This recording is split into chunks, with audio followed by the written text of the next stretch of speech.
அறநிலையத்துறை தேவையில்லை. அறநிலையத்துறை என்பது மிகப்பெரிய ஆபத்து கோயில்களுக்கு.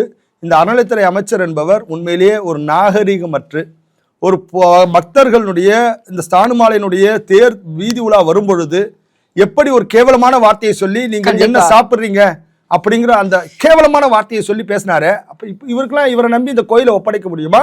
இவரை நம்பி இந்த அறம் உள்ள துறையாக இந்த துறை இருக்குமா?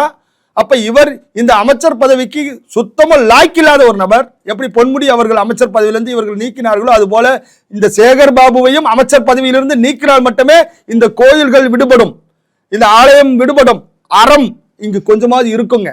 இந்த இந்து சமய அறநிலையத்துறையை மிக சீர்கேடாக சின்ன பின்னமாக மிகவும் தரம் தாழ்ந்து ஒரு நிலைக்கு கொண்டு செல்லக்கூடிய வேலையை சேகர் பாபு செய்து கொண்டிருக்கின்றார். இந்த திராவிட மாடல் அரசு செய்து கொண்டிருக்கின்றது.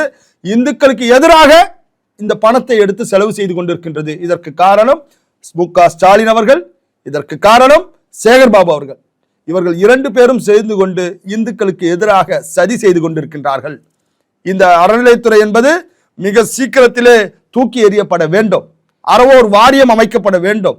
இந்துக்களுடைய பெரியவர்கள், இந்துக்களுடைய முன்னாள் நீதிபதிகள், இந்துக்களை சார்ந்த முன்னாள் அதிகாரிகள், முன்னாள் இங்க இருக்கக்கூடிய ஆதீனங்கள், இவர்கள் எல்லாம் ஒன்று சேர்ந்து ஒரு அறவோர் வாரியம் அமைத்து அந்த அறவோர் வாரியத்தின் மூலமாக கோயில்கள் நடத்தப்பட வேண்டும்.